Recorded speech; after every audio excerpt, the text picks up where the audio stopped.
तो मेरी उम्र के नौजवानों, आज आ गया है फोर्सेस का part 2। Chapter 11 force and pressure हम क्लास 8 का पढ़ रहे हैं।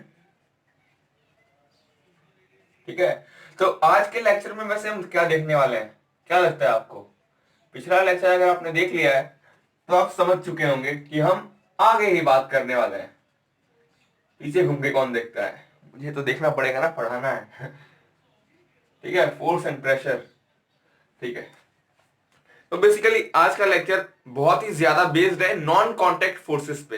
अब नॉन कांटेक्ट फोर्स हम बात करेंगे, लेकिन उससे पहले पिछले लेक्चर का एक टॉपिक रह गया था, उसके बाद का ही है forces can change shape of object. ठीक है, तो उसकी बात हम कर लेंगे, और फिर एक फ्रिक्शन फोर्स की। देखो यार, फ्रिक्शन बात में बहुत मजा आने वाला है, मैं ऐसा एग्जांपल देने वाला हूं। उससे पहले हम देख लेते हैं forces can change shape of object. Forces can change, बोली घर पे चल के कुछ घंटे रह लूंगी, टू टू टू टू टू। घर पे लूडो खेलूंगी, बोली दिल भी दे दूंगी। क्या बात है, क्या बात है, क्या बात है, सही है।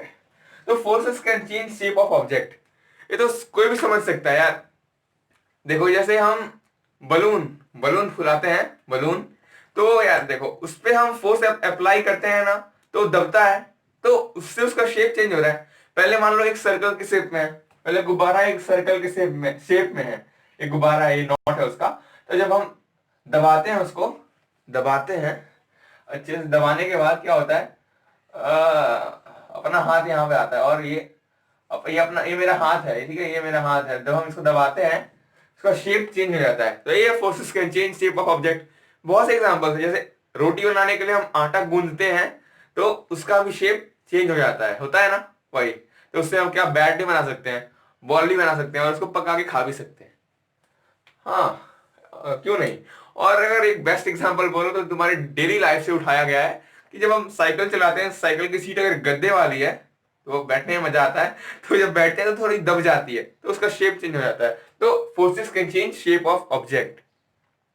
तो अब तक हमने क्या क्या बात कर लिया, फोर्स की कितनी औकात है, फोर्स क्या क्या कर सकता है। फोर्सेस में make an object to move from rest.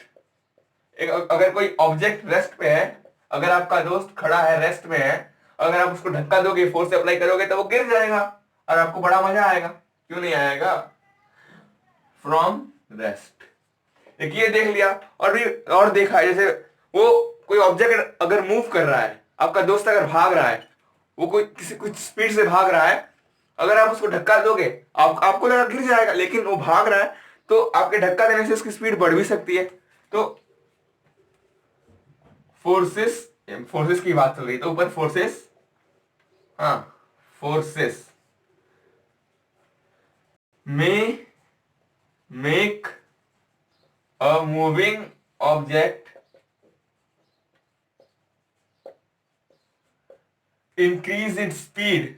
Object increase, English थोड़ी खराब हो गई है, कुछ नहीं, एनसीईआरटी देख लेना। इंक्रीज इट्स स्पीड, मतलब मैं समझाया वो समझ आया ना।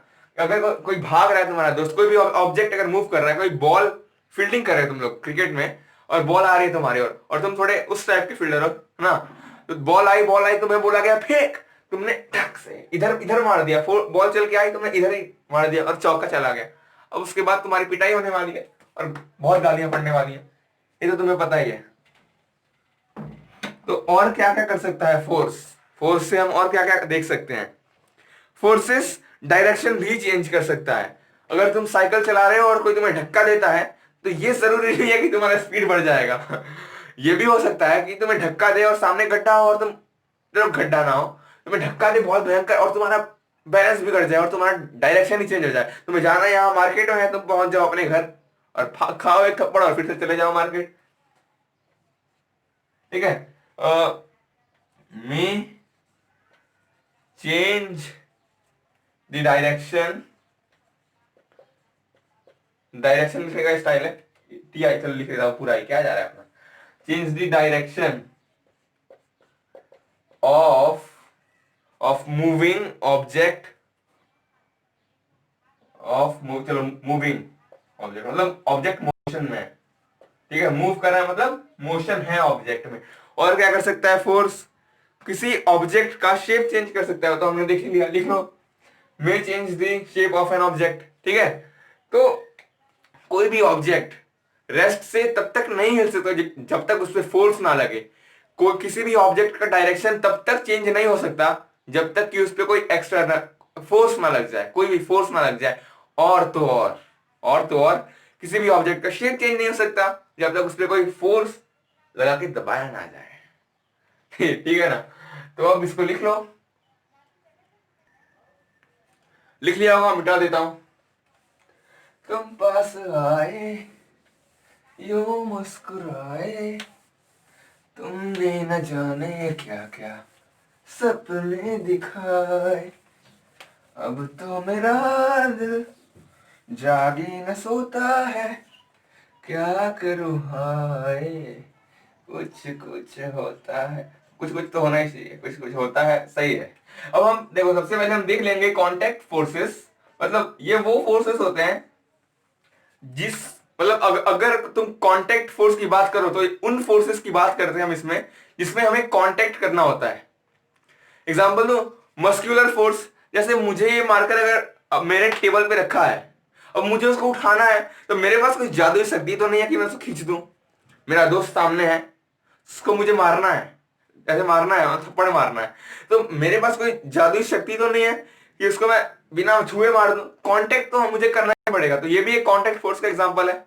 तो अगर मुझे मार्कर उठाना है तो मैंने कांटेक्ट किया और उठाया। कांटेक्ट के बिना मैं इसे उठा ही नहीं सकता, मेरे पास कोई जादू वादू है नहीं। लेकिन जादू तो है प्यार का, वो यहाँ काम नहीं आता। तो मस्कुलर फोर्स का डेफिनेशन पर लिख लेते हैं, फोर्सेस अराइजिंग या फिर रिजल्टिंग, ये भी बोल, वो भी सही है, अराइजिंग या फिर resulting, forces resulting due to action of muscles, हमारे मसल्स से जो भी फोर्सेस अराइज हो, those forces are known as muscular forces. तो मस्कुलर फोर्स एग्जाम्पल है कांटेक्ट फोर्सेस का, क्योंकि हमें अगर मस्कुलर फोर्स अपनी ताकत को दिखाना है तो हमें उस चीज को जिससे हमें ताकत दिखाना है उसको छुए बिना हम उठा ही नहीं सकते, इसलिए हमें इसमें यहाँ पे कांटेक्ट चाहिए, इसलिए इसको कांटेक्ट फोर्सेस भी बोलते हैं, ठीक है। Since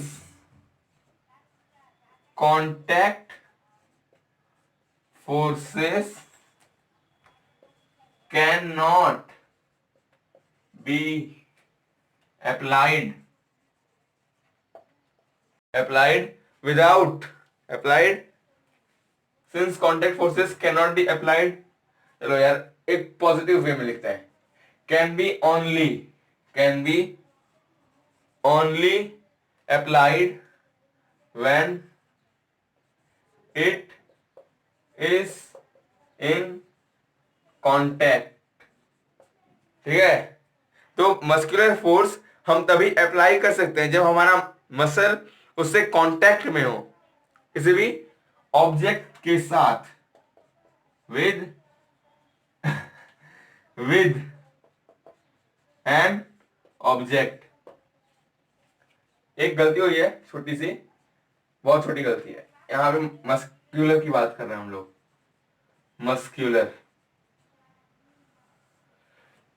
Since muscular forces can be only applied when it is in contact with an object, it is also called contact force। आगे लिख लो चाहो तो, ठीक है।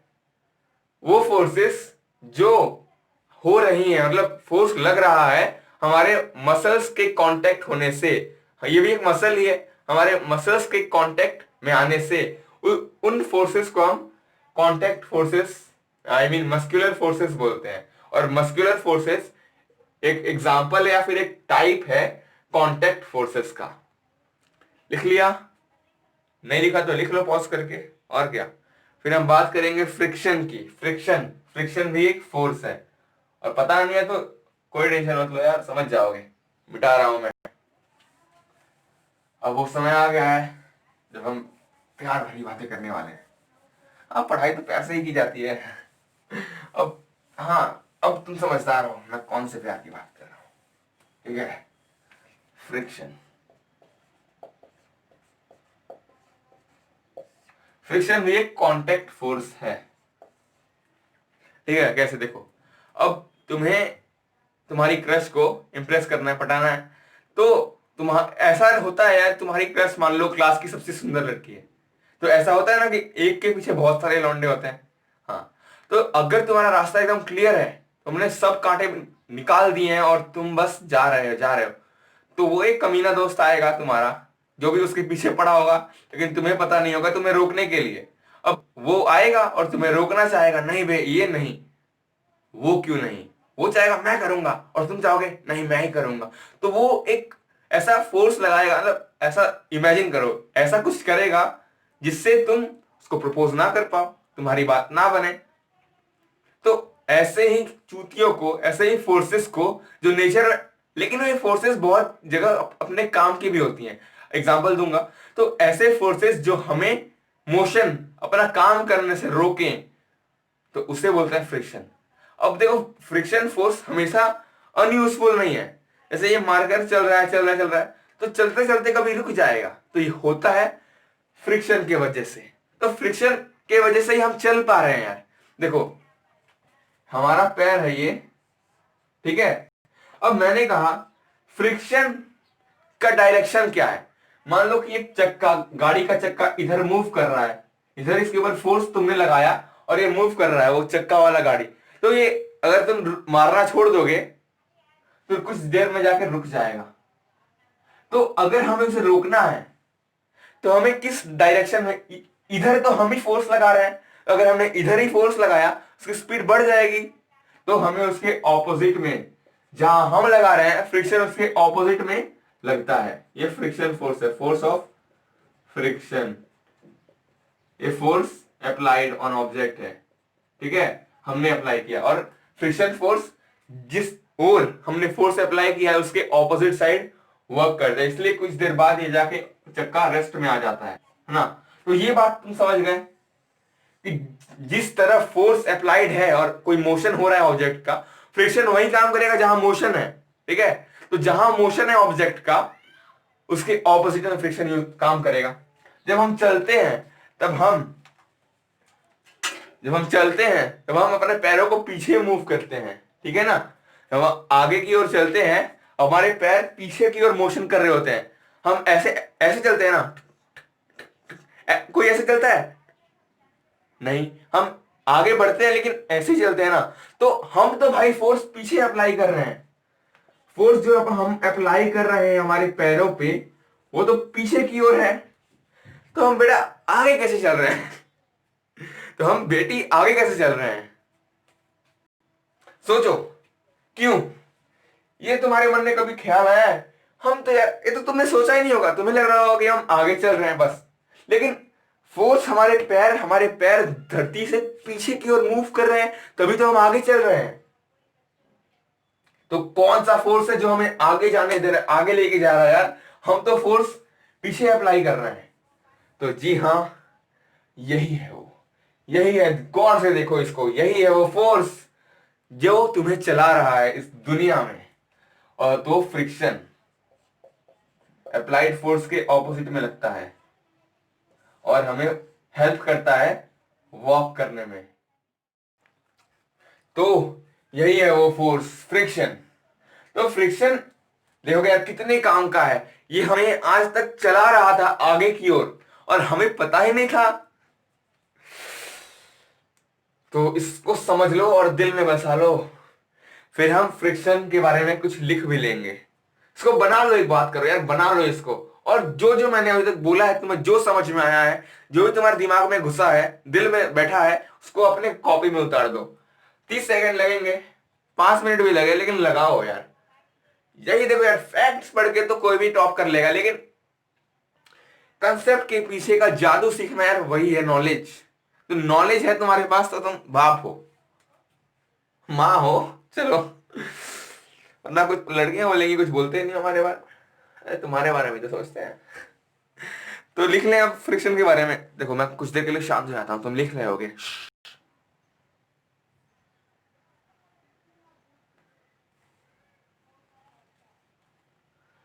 हो गया टाइम, अब मैं इसको मिटा रहा हूं। यार मतलब मजा आ गया होगा इसको सीख के, है कि नहीं?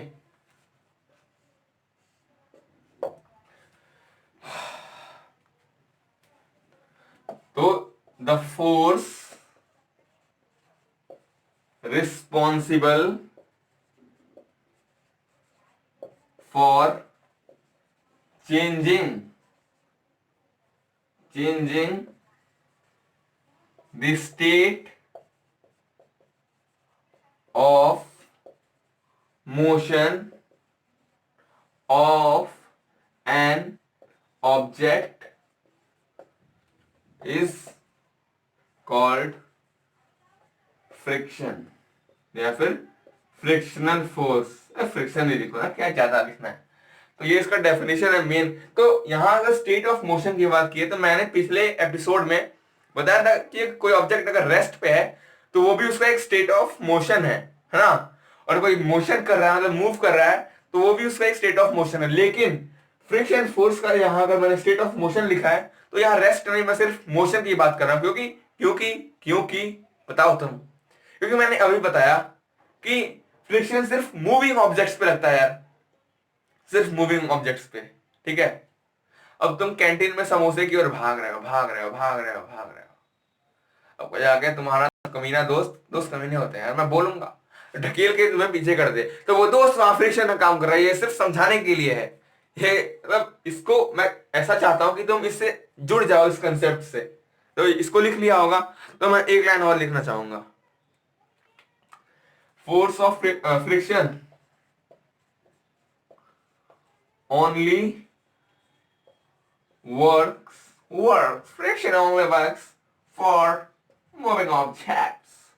Friction only works for moving objects. It does not work for objects at rest, because it's the motion, it's the force which is acting to stop this moving object. That's why we are only considering the moving objects. तो थोड़ी अंग्रेजी सीखी है, इसलिए थोड़ा बक दिया। तो ये भी एक पॉइंट है, ये सेकंड पॉइंट है, ये फर्स्ट पॉइंट है। अब एक बहुत ही जरूरी चीज मैं बताने वाला हूँ फ्रिक्शन के बारे में। उतार लो इसको, पहले उतार लो यार।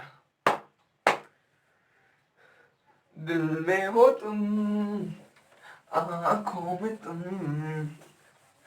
पहली नजर से ही यारा, ये इश्क की, छोड़ो यार इसकी बात है, थोड़ी पढ़ाई भी कर लेते हैं। तो यार देखो, तुम समझो, कुछ ऐसा बताता हूं। चक्का है, ठीक है, आगे की ओर जा रहा है, ठीक है। तो फ्रिक्शन कहां लगेगा? फ्रिक्शन उसी हिस्से पे लगता है इस ऑब्जेक्ट का जो हिस्सा ग्राउंड के साथ कांटेक्ट में है यार, कांटेक्ट में है। फ्रिक्शन यहां वर्क करेगा, यहां नहीं, यहां करके क्या उखाड़ लेगा इसका? यहां अगर फ्रिक्शन एक्ट भी करेगा, क्या उखाड़ लेगा? तो फ्रिक्शन मतलब यार सरफेस, वो सरफेस ऑब्जेक्ट का जो ग्राउंड के साथ कांटेक्ट में है, उसके साथ फ्रिक्शन लगता है, इस हिस्से पे फ्रिक्शन वर्क करेगा। तो द फोर्स ऑफ फ्रिक्शन जो है arises due to contact between surfaces. एक कांटेक्ट सड़क का सरफेस है, एक इसका सरफेस है, ठीक है। तो मैं लिखना चाहता हूं, मैं उसको लिख दूं तो ज्यादा अच्छा रहेगा। Since the force of friction, since the force of friction arises due to contact between का ये छोटा शॉर्ट फॉर्म है between का, तुम पूरा लिखो चाहो तो। between the Since the force of friction arises due to contact between the surfaces. It is also an example of contact forces. Example है कॉन्टेक्ट फोर्स का, बिकॉज अगर तुम मान लो मगर मान लो कि कोई चक्का है, वो कांटेक्ट में नहीं है धरती पे, वो चल रहा है हवे में। मान लो, मानने में क्या जा रहा है, फ्री में ही तो मानना है, वैसे थोड़ी लगना है। सॉरी।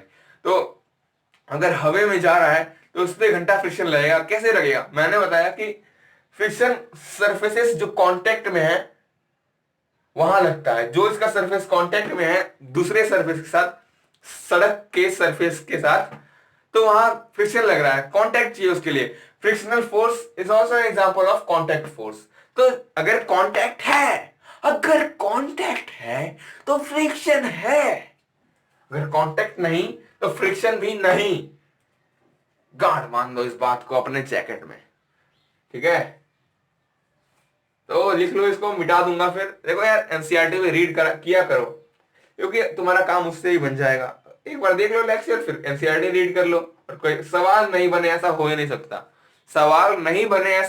सकता, अगर तुम कंसेप्ट को पन्नों पे लिख के याद करने के बजाय दिल में बसाओगे, समझोगे, इमेजिनेशन करोगे। ये कंसेप्ट का इमेजिनेशन करो यार। फ्रिक्शन, मैंने एग्जांपल दिया तुम्हारी क्रश का, ऐसा कुछ इमेजिनेशन करके पढ़ो तो ये तुम्हारे काम नहीं आएगा। इसको तुम अपने घर पे रख दो और जाओ एग्जाम देने। वहां स्कूल में जाके रट्टा मत मारा करो, तुम्हारा काम होगा अगर साल भर काम करोगे तो। ये मैं सामने रखता हूं कि मैं कुछ रॉन्ग ना लिख दूं यार। अगर मैं यहां कुछ रॉन्ग लिखता हूं तो तुम्हारे मन में रॉन्ग जाएगा, तुम्हारी कॉपी पे रॉन्ग जाएगा, हर जगह रॉन्ग जाएगा। तो मैं पढ़ाता हूं, मतलब मैं रट्टा नहीं मारता हूं, मैं इसलिए पढ़ाता हूं बिकॉज आई लव टीचिंग। मुझे कुछ समझाना अच्छा लगता है। अगर रट के ही पढ़ाना होता तो मेरा मकसद ये नहीं होता। मेरा मकसद होता स्कूल में जाओ, रट लो, एग्जाम दे दो और फिर भूल जाओ। तो उसमें मजा नहीं आता यार। फ्रिक्शन मैंने 8th में, सॉरी 11th 12th में पढ़ा था, ऐसा पढ़ा था, मजा आ गया था। तो बहुत बातें हो गई, अब मैं इसको मिटाना चाहता हूं।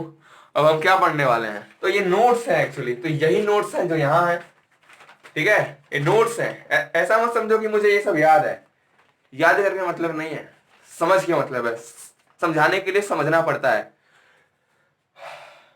तो कॉन्टेक्ट फोर्सेस पे हमने बहुत से एग्जांपल्स भी लिए, समझ लिया। अब मैं इसको मिटा देता हूं। तो इमेजिनेशन तुम्हें करना है। अब रट्टा मारना यार कोई पढ़ाई नहीं होती है। उससे तुम कुछ सीख नहीं रहे हो। रट रहे हो, कुछ सीख नहीं रहे हो। रट रहे हो, तुम याद कर रहे हो। अब यार वो काम तो गूगल भी करता है, वो काम तुम्हारी किताबें भी कर रही हैं, चीजों को समेटने का काम। तो जब काम पढ़ा, जाके देख लिया। एक बात मैं नहीं, एल्बर्ट आइंस्टाइन ने बोला था। उनसे क्लास में हिस्ट्री के टीचर ने एक सवाल पूछा, हिस्ट्री के टीचर ने, तो उन्होंने बोल दिया मतलब क्या है पढ़ के, यही तो बुक में भी लिखा है। अब उन्होंने बोला एग्जाम में क्या लिखोगे, मतलब क्या? उन्होंने, आइंस्टाइन ने बोला मतलब क्या है लिख के? जो चीजें हमें यहां मिल रही है उसे याद करके हमें मतलब क्या है? कुछ सिखाओ ना यार। Knowledge can not be gained by learning facts, it can only B gained by imagination. ये बात मैंने सीखा है, और ये बात शायद आइंस्टाइन ही बोलते थे। अब हम बात करने वाले हैं आज के सेकंड टॉपिक की, नॉन कांटेक्ट फोर्सेस, जादुई शक्ति। जादुई शक्ति होती नहीं है यार। नॉन कांटेक्ट फोर्सेस मतलब ये वो फोर्स है जो कि कांटेक्ट में आए बिना काम तमाम कर सकते हैं। कांड मार देंगे, पता भी नहीं चलेगा। ठीक है? तो नॉन कांटेक्ट फोर्सेस में 2 एग्जांपल लेंगे हम, सॉरी 3 एग्जांपल लेंगे। पहला लेंगे मैग्नेटिक फोर्स, मैग्नेट वाले। दूसरा इलेक्ट्रोस्टैटिक फोर्स, सीखेंगे, पता होना जरूरी नहीं है, सीखना मजा आना चाहिए। और फिर लेंगे ग्रेविटेशनल फोर्स। ठीक है? सबसे पहला क्या है? स्टार मार्क के साथ हम पहला लिख रहे हैं मैग्नेटिक फोर्स।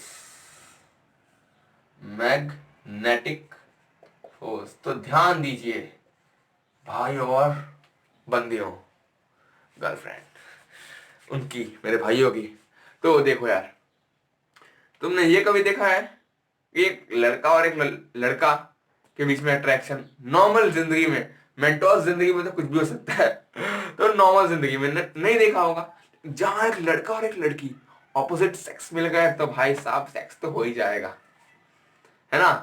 तो नॉर्थ और नॉर्थ, सेम जेंडर अगर मिलते हैं, सेम सेक्स के लोग मिलते हैं, नॉर्थ और नॉर्थ, साउथ और साउथ, तो दूर जाएंगे यार, थोड़ी जाए घुस जाएंगे, समझ रहे हो ना?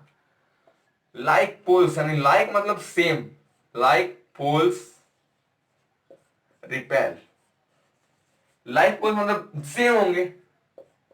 अगर मैं नॉर्थ और नॉर्थ को एक साथ लाने की कोशिश करूंगा, देखो अगर एक यहां मैग्नेट है मेरा हाथ, अगर जहां जितना मैंने ग्लव्स पहना है, ये अगर साउथ है ये नॉर्थ है, ठीक है? तो इधर नॉर्थ है, इधर साउथ है।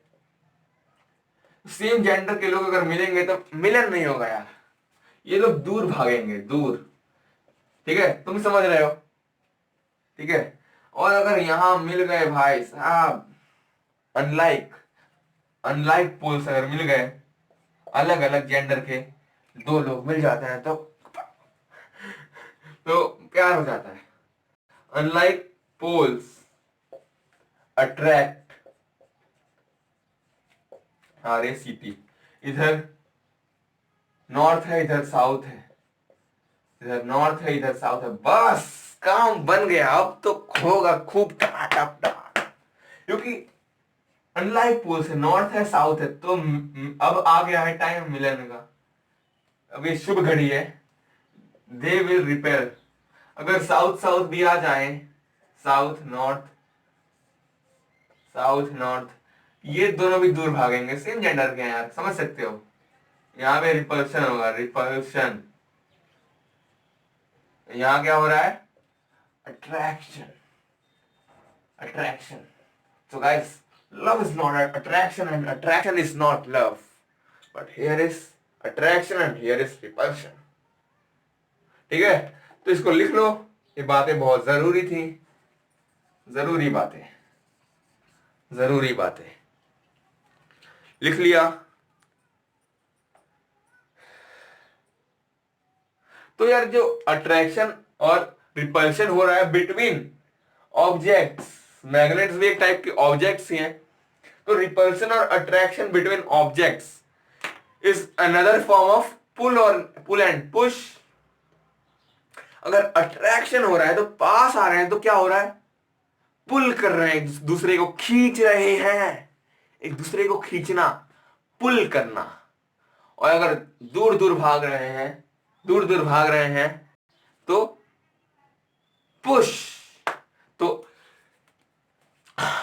attraction and repulsion is another form of pull or push.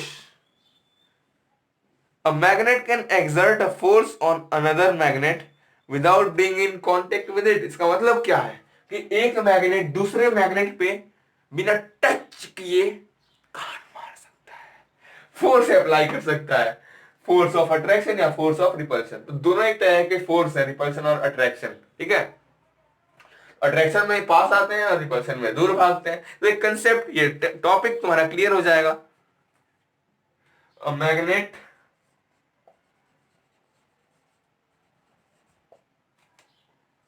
Can exert a force on another magnet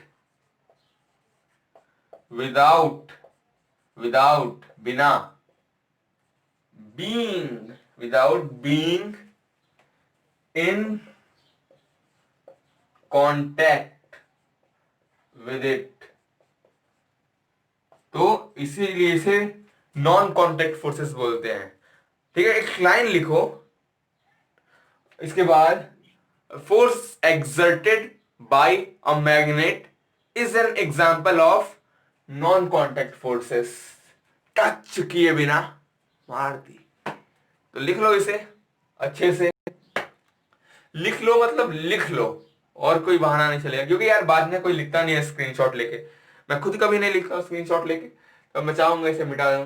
अब प्यार की बातें तो तुम्हें समझ में आ ही जाती हैं, इसलिए मैं ऐसा एग्जांपल लेता हूं कि तुम्हें टच भी ना करूं और समझ जाओ, ठीक है।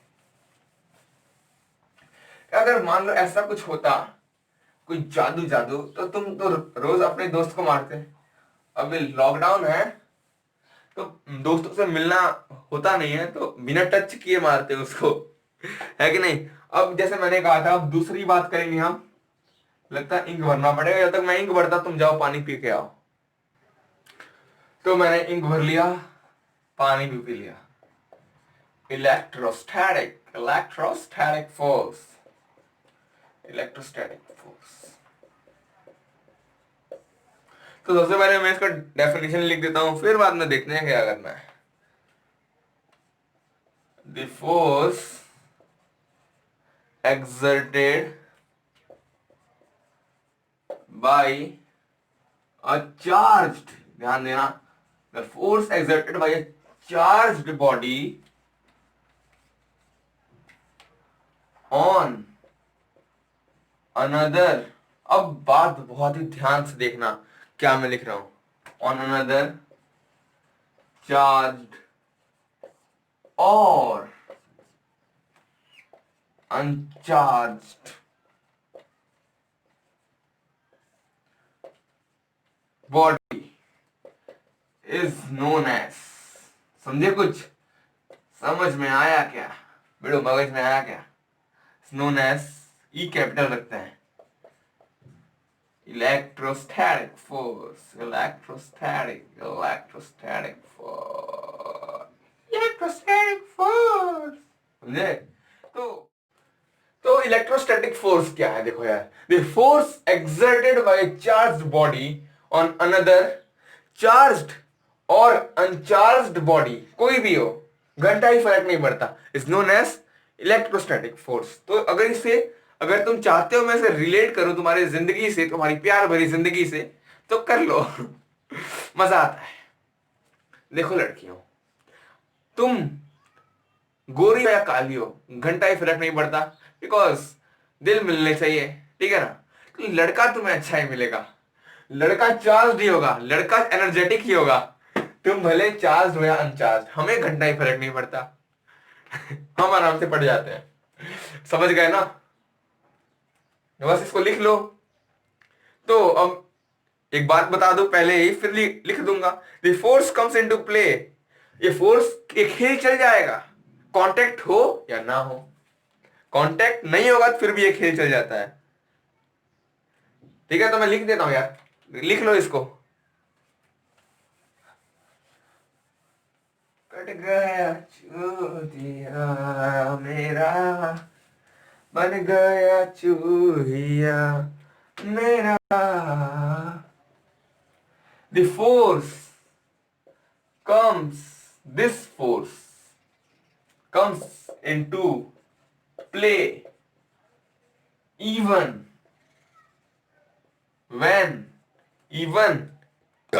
sorry यार, दुनिया बेकार, even when the bodies, बिना मेरे और तेरे यार